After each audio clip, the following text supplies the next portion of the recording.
नंदीग्राम की राजनीति एक बार फिर सुर्खियों में है, जहां वामपंथी पार्टी यानी सीपीआईएम ने युवा नेता मीनाक्षी मुखर्जी को मैदान में उतारकर मुकाबले को दिलचस्प बना दिया है। वो उसी सीट पर चुनौती दे रही हैं, जहां पहले तृणमूल कांग्रेस की ओर से ममता बनर्जी और भारतीय जनता पार्टी के नेता शुवेंदु अधिकारी जैसे बड़े चेहरे चुनाव लड़ चुके हैं।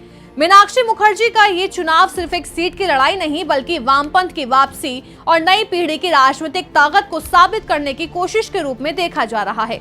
बताते हैं कि मीनाक्षी मुखर्जी कौन है। मीनाक्षी मुखर्जी पश्चिम बंगाल की युवा वामपंथी नेता हैं।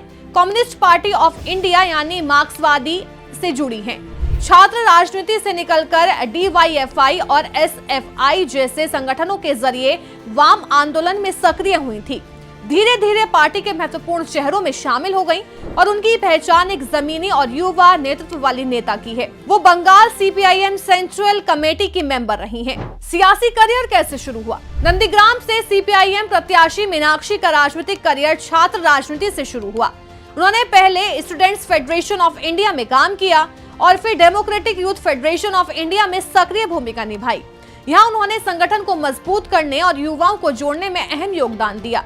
इसी दौरान वो पार्टी के भीतर एक उभरते हुए चेहरे के रूप में देखी जाने लगी। CPIM ने मीनाक्षी मुखर्जी को नंदीग्राम से क्यों उतारा? 2021 के पश्चिम बंगाल विधानसभा चुनाव में CPIM ने उन्हें नंदीग्राम सीट से उम्मीदवार बनाया।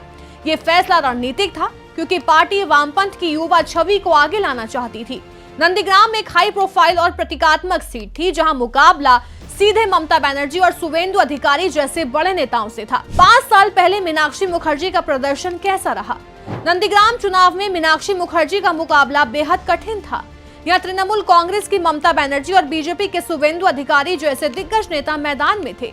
ये मुकाबला त्रिकोणीय बन गया और पूरे देश में चर्चा का विषय बन गया। हालांकि मीनाक्षी मुखर्जी ये चुनाव जीत नहीं पाई, लेकिन उनका प्रदर्शन काफी प्रभावशाली माना गया। 2021 में यहाँ से शुवेंदु अधिकारी चुनाव जीतने में कामयाब हुए थे।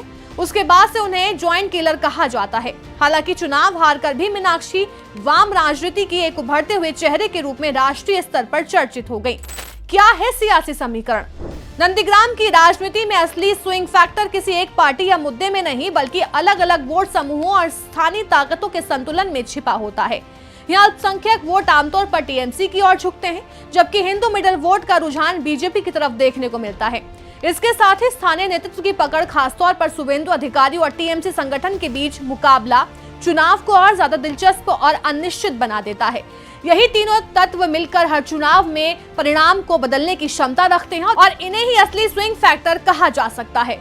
अगर पूरे राजनीतिक समीकरण को सरल तरीके से समझे तो TMC अपने मजबूत ग्राउंड नेटवर्क और कल्याणकारी योजनाओं के आधार पर टिके रहने की कोशिश की, तो वहीं बीजेपी बढ़ते हुए शहरी और हिंदू वोट बैंक के साथ साथ एंटी TMC भावना को भुनाने की राजनीति अपनाती है। दूसरी तरफ लेफ्ट का वोट शेयर लगातार घट रहा है, लेकिन उसका प्रभाव अभी भी है। नंदीग्राम में चुनाव किसी एक फैक्टर से तय नहीं होता, बल्कि धर्म, विकास, नेतृत्व और स्थानीय प्रभाव जैसे कई तत्व मिलकर अंतिम परिणाम तय करते हैं। नंदीग्राम का राजनीतिक महत्व क्या है? नंदीग्राम पश्चिम बंगाल की सबसे संवेदनशील और प्रतीकात्मक सीटों में से एक है।